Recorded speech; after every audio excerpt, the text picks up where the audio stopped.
आइए वक्फ की बात करते हैं। गरीब मुसलमानों का तो संदेश बार बार आ रहा है कि जल्दी पास कीजिए इस बिल को।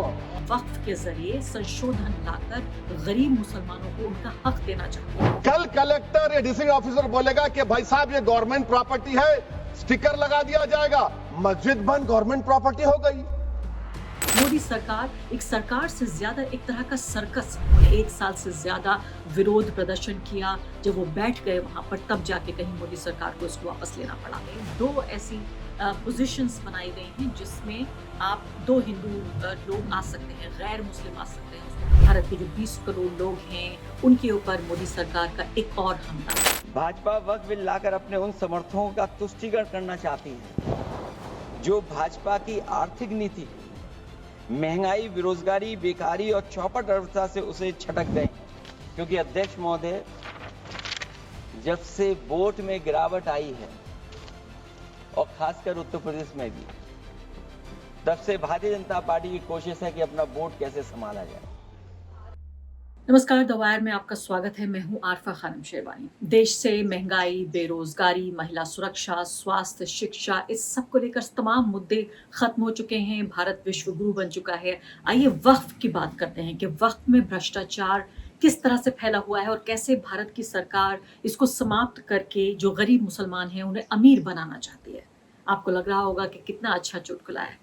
मोदी सरकार पिछले लगभग 11 साल से हमें सिर्फ चुटकुले ही सुना रही है। चुटकुला ये है कि मोदी सरकार न सिर्फ के मुसलमान बल्कि गरीब मुसलमान की मदद करना चाहती है, जिसके लिए उम्मीद के नाम से जो वक्फ का कानून था उसमें संशोधन लेकर आई है। अगस्त के महीने में पहले लेकर आई थी, फिर उसको जो जॉइंट पार्लियामेंट्री कमेटी है उसमें भेज दिया गया। उसके बाद उसकी रिपोर्ट अब आ गई है। यहाँ पर सवाल ये पैदा हो रहा है कि वो मोदी सरकार जिसकी नाक के नीचे, या मैं कहूँगी जिसकी शह से गरीब मुसलमानों के घर तोड़े जा रहे हैं, बुलडोज किए जा रहे हैं, सड़कों पर लिंचिंग हो रही है, अपने सिर्फ सड़क पर नहीं अपनी छत पर भी नमाज नहीं पढ़ सकते, रोजे का पूरा 30 जो दिन है वो जिस तरह से गुजरे, जिसे कहते हैं खुदा खुदा करके किसी तरह से वो 30 दिन गुजरे, जिसमें चाहे होली हो या दिवाली हो या कोई भी जिस तरह का हिंदू फेस्टिवल हो या मुस्लिम फेस्टिवल हो, जो आफत आती है वो मुसलमानों की आती है। इसीलिए वही सरकार जिसका ये ट्रैक रिकॉर्ड रहा है पिछले लगभग 11 सालों से, वो एक और चुटकुला सुना रही है कि वो वक्फ के जरिए संशोधन लाकर गरीब मुसलमानों को उनका हक देना चाहती है। यही कहा संसद में जो अल्पसंख्यक मामलों के मंत्री हैं किरण रिजिजू, उन्होंने। मैंने पहले भी जिक्र किया, मुसलमानों में भी जो शियास हैं, सुन्नीस हैं, बोरास, आगाकानीस, पसमानदा मुस्लिम है जिसको बैकवर्ड माना जाता है, और विशेष करके महिलाएं और बच्चों के लिए जो हमने प्रावधान रखा है, तो ये मुसलमान का कम्युनिटी के अंदर में इतना जोरदार स्वागत हो रहा है। अध्यक्ष महोदय, यहाँ में कुछ मेंबर विरोध जरूर कर रहे हैं, लेकिन मैं कुछ मेंबर को मेरे घर में मैं न्योता देना चाहता हूँ, और जो मुस्लिम डेलीगेशन मेरे घर में आ रहे हैं, स्वागत कर रहे हैं इस बिल को, उसका भी नजारा आप लोग देख लीजिए। आपका सोच बदल जाएगा। आपको नहीं मालूम मुसलमानों में कितना भयंकर समर्थन कर रहा है इस बिल को लेकर के, आप लोग को मालूम ही नहीं है। करंट अंदर में गरीब मुसलमानों का तो संदेश बार बार आ रहा है कि जल्दी पास कीजिए इस बिल को। तो सुन लिया आपने रिजिजू को, जिस तरह से पूरी, मैं कहूँगी इतने एंथुजियाज्म के साथ, इस तरह से वो बिल्कुल उनके अंदर ऊर्जा से पूरी तरीके से भरे हुए थे कि कितनी भलाई करना चाहते हैं मुसलमानों की, जिसके ज़रिए अब वो वक्फ के ज़रिए मुसलमानों की भलाई करना चाहते हैं। अब वक्फ क्या भला है, वक्फ क्या भला है, इसको समझने से पहले समझ लेते हैं कि मैं जिस तरह से मोदी सरकार को समझती आई हूँ पिछले 11 साल में, मोदी सरकार एक सरकार से ज़्यादा एक तरह का सर्कस है। वो सर्कस जहाँ पर इतनी तरह के एक्शन हो रहे हैं, इतनी तरह के मनोरंजन की चीज़ें हो रही हैं कि आप भूल जाते हैं कि आपको घर भी वापस जाना है और वहाँ जो असली जो ज़िंदगी है उसकी समस्याओं से आपको निपटना है। मैंने क्यों कहा सर्कस? सर्कस इसलिए मैंने कहा कि सर्कस में जब आप टिकट खरीद कर अंदर जाते हैं तो उस 1-2 घंटे के लिए आप सब कुछ भूल जाते हैं। एक तरफ आप देखते हैं एक व्यक्ति एक पहिया चला रहा है, दूसरी तरफ आप देखते हैं जादू हो रहा है जिसमें एक व्यक्ति का सर धड़ से अलग कर दिया गया और आप कहते हैं वाह, वाह, वाह, वाह! उसके बाद आप देखते हैं कहीं म्यूज़िक पे लड़कियाँ नाच रही हैं, वो भी इस तरह के करतब दिखा रही हैं जो नाच रही हैं लड़कियाँ, नाच कम रही हैं, करतब ज़्यादा दिखा रही हैं। फिर आप देखते हैं मौत का अंधा कुआँ, जहाँ पर एक आदमी मोटरसाइकिल चला रहा है और लगातार वो चलाता रहता है उस मोटरसाइकिल को, ना वो गिरता है, ना वो मरता है। और आप भूल जाते हैं ये सब देखते हुए, इतने ज़्यादा आपके होश गुम हो जाते हैं कि आप ये भूल जाते हैं कि आखिर असली ज़िंदगी क्या है। यही वो सर्कस पिछले लगातार 11 सालों से इस सर्कस को हम देख रहे हैं, जिसमें कहीं ट्रिपल तलाक पर कानून पास किया जाता है, तो कभी यूसीसी का ज़िक्र किया जाता है, कभी हमारे सामने सीएए, एनआरसी आ जाता है, कभी कश्मीर से जो स्पेशल दर्जा है वो छीन लिया जाता है, आर्टिकल 370 हटा लिया जाता है। ये तमाम सर्कस चल रहा है पिछले लगातार 11 साल से, जिसमें मैंने ज़िक्र भी नहीं किया अभी आपसे नोटबंदी से लेकर और तमाम तरह के जो कृषि कानून पास किए गए हैं, उनको लेकर भी मैंने ज़िक्र नहीं किया, जिसको वापस भी किया गया। तो अब जब बात आ रही है कि जो जो और ये कहा जा रहा है मुसलमानों की भलाई के लिए ये काम हो रहा है। आप सोचिए उसी तरह से मुझे याद आया कि कृषि कानूनों को लेकर ये कहा गया था कि इससे पहले किसी सरकार ने, किसी राजनीतिक दल ने किसानों के बारे में इतना अच्छा सोचा ही नहीं। वो तो जब किसान सड़क पर आ गए, 1 साल से ज़्यादा किसान सड़क पर रहे और उन्होंने 1 साल से ज़्यादा विरोध प्रदर्शन किया। जब वो बैठ गए वहाँ पर तब जाके कहीं मोदी सरकार को इसको वापस लेना पड़ा। अभी भी यही कहा जा रहा है मुसलमानों के अधिकारों पर, उनकी आज़ादी पर, संविधान पर सीधे तौर पर हमला करने के बाद ये कहा जा रहा है कि ये मुसलमानों की भलाई के लिए है। हम देखिए मुसलमानों की जो अलग-अलग सेक्ट्स हैं, वो शिया हैं, अहमदी हैं, बाकी बोहरा हैं, मुस्लिम महिलाएँ हैं, ओबीसी हैं, इन सबको हम जगह देना चाहते हैं। हम तो कितनी भलाई करना चाहते हैं मुसलमानों की, इसलिए हम ये कर रहे हैं। वक़्फ़ है क्या आखिर? वक़्फ़ जैसे आप जानते हैं कि ज़कात का प्रोविज़न है इस्लाम धर्म में, इसके अलावा फ़ितरे का प्रोविज़न है इस्लाम धर्म में। ऐसे ही वक़्फ़ को लेकर भी ये बात है कि आपके लिए एक फ़र्ज़ है आपके ऊपर, यानी आपका ये धर्म है अगर आप इस्लाम के मानने वाले हैं कि आप ज़कात दें अपनी आमदनी में से, आप फ़ितरा दें अपनी जान का फ़ितरा। और कुरान में भी इस बात का ज़िक्र है वक़्फ़ को लेकर कि अगर मान लेते हैं, मैं आपको उदाहरण देना चाहती हूँ कि मेरे पास अगर 2 घर हैं, 1 से ज़्यादा घर हैं और मैं समझती हूँ कि इंसाफ़ ये होगा कि एक घर में मैं रहती हूँ तो एक घर मैं किसी गरीब को दे दूँ, उसको दे दूँ जिसके पास घर नहीं है।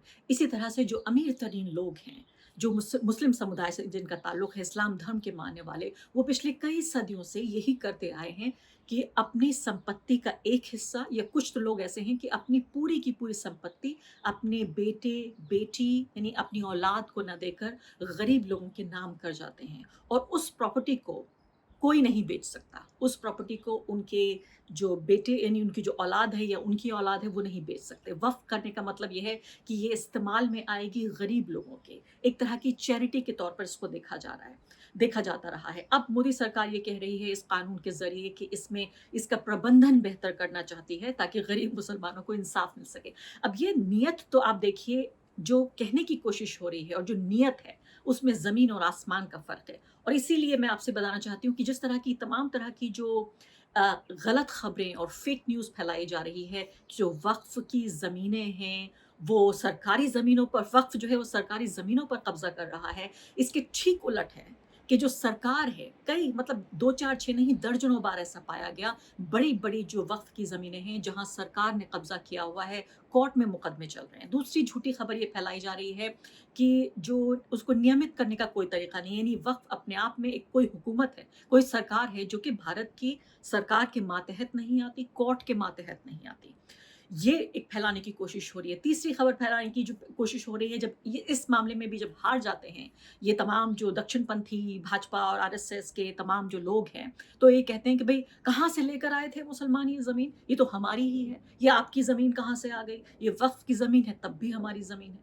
मैं सीधे तौर पे ये बताना चाहती हूँ कि 1995 के अधिनियम के तहत तमाम ये जो बोर्ड हैं, 30 वक्फ बोर्ड हैं और ये वक्फ बोर्ड वक्फ काउंसिल के तहत काम करते हैं, यानी कि केंद्र में वक्फ काउंसिल, और ये तमाम 30 वक्फ बोर्ड हैं जिनके तहत काम किया जाता है। और भारत की जो वक्फ परिसंपत्ति प्रबंधन प्रणाली है, उसके अनुसार जो वक्फ बोर्ड है वो मुसलमानों के धार्मिक, सामाजिक और आर्थिक जीवन से जुड़े हुए हैं। इसके अलावा जो ख़ास काम है वक्फ़ बोर्ड का वो ये है कि मस्जिदों को, दरगाहों को, कब्रिस्तानों को इनकी देख-रेख का काम करना, बल्कि कई वक्फ़ बोर्ड ऐसे भी हैं जो स्कूल, कॉलेज, अस्पताल इनको चलाने का भी काम करते हैं, मुसाफ़िर खानों का भी काम करते हैं, यानी कि सोशल वेलफेयर का, सामाजिक कल्याण का इनका ये काम है। ये बात भी सच है कि वक़्फ़ में बहुत सारी समस्याएँ हैं, वक़्फ़ में सुधार की ज़रूरत है और सुधार लगातार होता रहा है। जैसे मैंने आपको बताया कि 1995 के तहत तो काम करते ही हैं, लेकिन जो पिछला संशोधन हुआ था वो 2013 में हुआ था, यानी ऐसा नहीं है कि एक सदी गुजर गई है, 2013 में संशोधन किया गया। तो ये जो तमाम काम किए जाते हैं ये किए जा रहे हैं। इसके अलावा काफ़ी अमीर ये वक्फ बोर्ड है, जो वक्फ की संपत्ति है, यानी रेलवे और जो डिफेंस है, रक्षा विभाग, इसके बाद जो तीसरा नंबर आता है वो वक्फ का आता है। और इसीलिए मैं यहाँ पर ये कह रही हूँ कि सीधे तौर पर ये ज़मीन हथियाने की, मुसलमानों को कमज़ोर करने की, कानूनी तरीके से गैर कानूनी काम करने की ये भारत सरकार की कोशिश है, मोदी सरकार की ये कोशिश है। ऐसे कहने में मुझे बिल्कुल झिझक नहीं हो रही है। सुधार की ज़रूरत ज़रूर है, लेकिन यहाँ पर बात ये हो रही है कि किसी को अगर सर दर्द है तो आप बाकायदा उसका सर ही काट दें। किसी को हाथ में दर्द है तो आप उसका हाथ ही काट दें। इस तरह से इलाज करने की कोशिश हो रही है जो पूरी तरीके से बेईमानी है। तो मैंने आपको बताया कि रेलवे और डिफेंस के बाद तीसरे नंबर पर बारी आती है वक्फ की।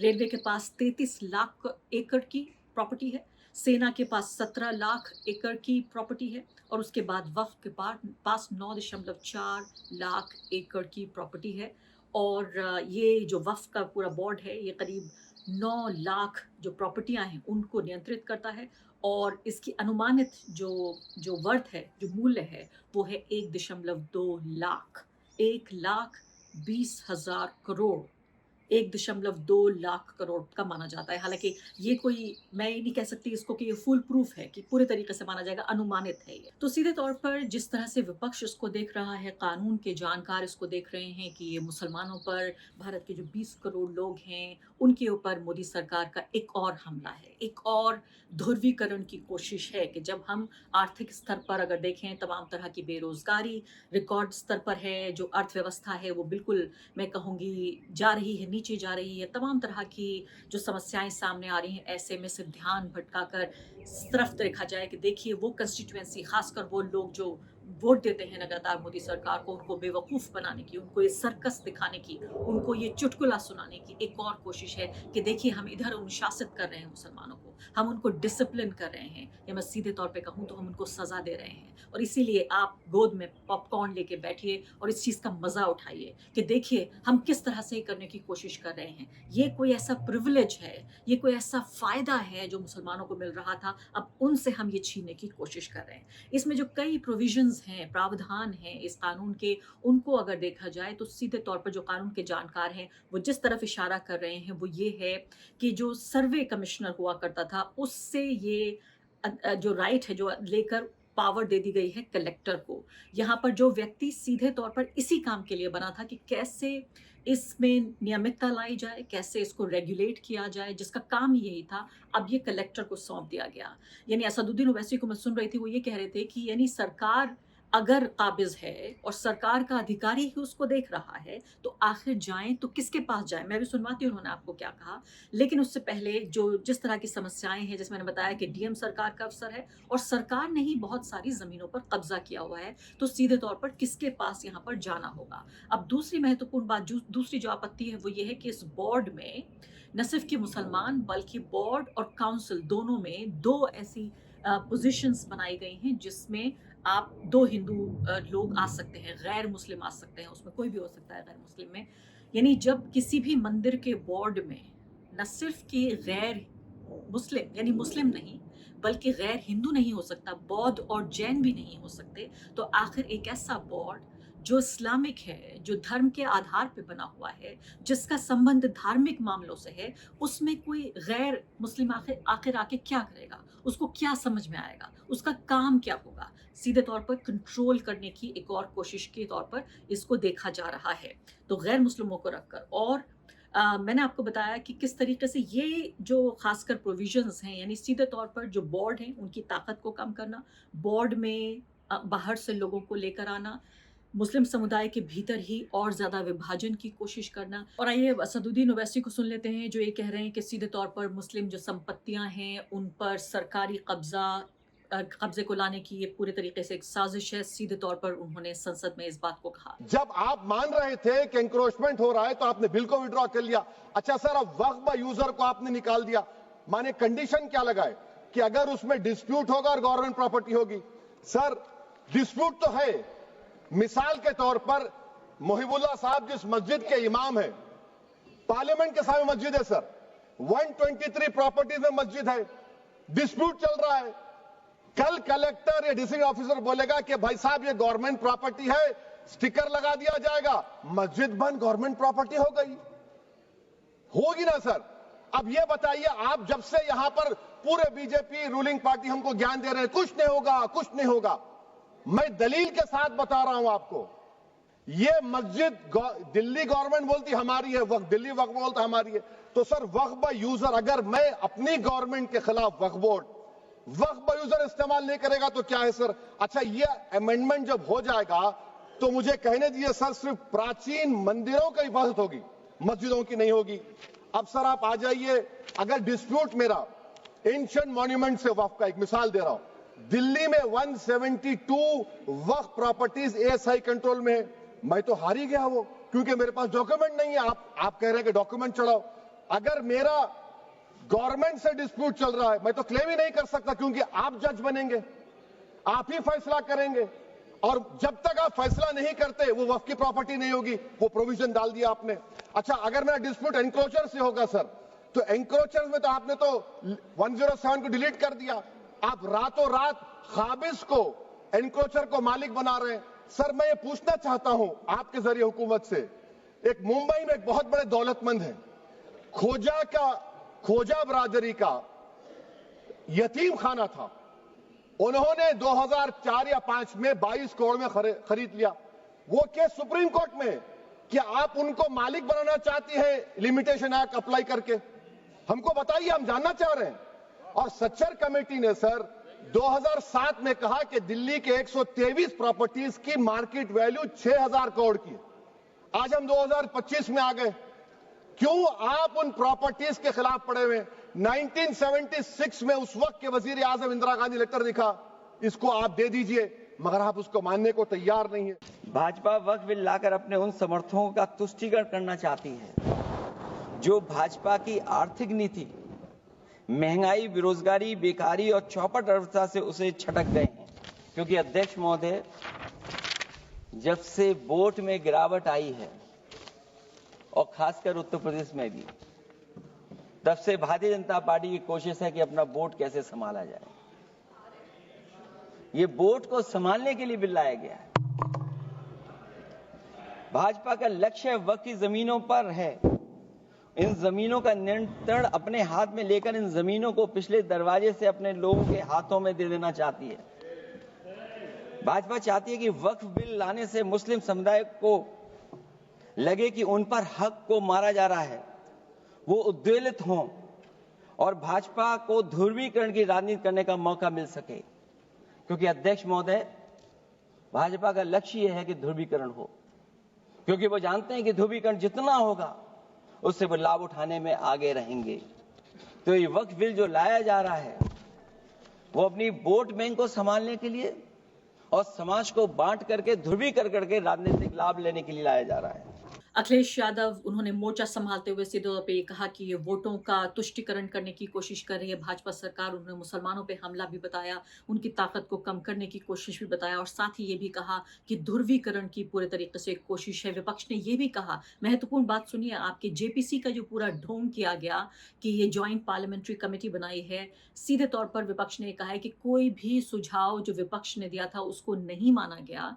इसके अलावा जो टीडीपी है उसने कहा कि उसके सुझावों को माना गया। तो आप इस तरफ देखें, आपके जेडीयू और टीडीपी दोनों ने अपनी राजनीति को, यानी उनका एक तरह का जो वोट है, वोट का एक हिस्सा, उस समुदाय से भी आता है जिस समुदाय के ऊपर ये खतरा मंडरा रहा है। जेडीयू ने तो पूरे तरीके से इस पर साथ दिया है और टीडीपी ने ये कहा कि उन्होंने कुछ सुझाव दिए थे, उन सुझावों को मान लिया गया है, इसलिए वो वोट दे रहे हैं। फिर से उसी बात को मैं कह रही हूँ कि देश का मुसलमान नहीं, देश के आम हिंदू को इस बात को समझने की जरूरत है कि आखिर अचानक ऐसी कौन सी आफत आ गई थी, अचानक ऐसी कौन सी बला हमारे सामने आ रही थी जिसमें सीधे तौर पर इमरजेंसी के हालात पैदा किए गए कि देश में तमाम तरह की जो समस्याएं हैं उन पर बात नहीं होगी। सीधे सीधे वक्फ पे अगर हम वक्त में अगर हम सुधार ले आए तो भारत के मुसलमान खुशहाल हो जाएंगे और फिर भारत का हिंदू भी खुशहाल हो जाएगा और भारत जो है वो 21वीं सदी का जो भारत है वो विश्व गुरु बन जाएगा।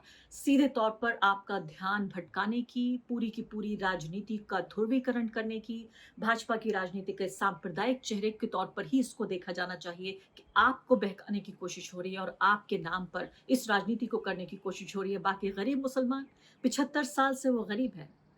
भाजपा की सरकार में भी गरीब था, कांग्रेस की सरकार में भी गरीब रहा, मिली जुली जो सरकारें थी उसमें भी गरीब ही था वो। अभी सिर्फ बात यह है कि वो गरीब के साथ साथ परेशान भी है, गरीब के साथ साथ वो लाचार भी है, गरीब के साथ साथ उसे अपना भविष्य भी अंधकारमय नजर आ रहा है। भाजपा की सरकार ने उसकी गरीबी तो दूर नहीं की, सिर्फ उसकी समस्याओं में इजाफा और कर दिया है। द वायर के और वीडियोस देखने के लिए सब्सक्राइब करें और बेल आइकन पर क्लिक करें।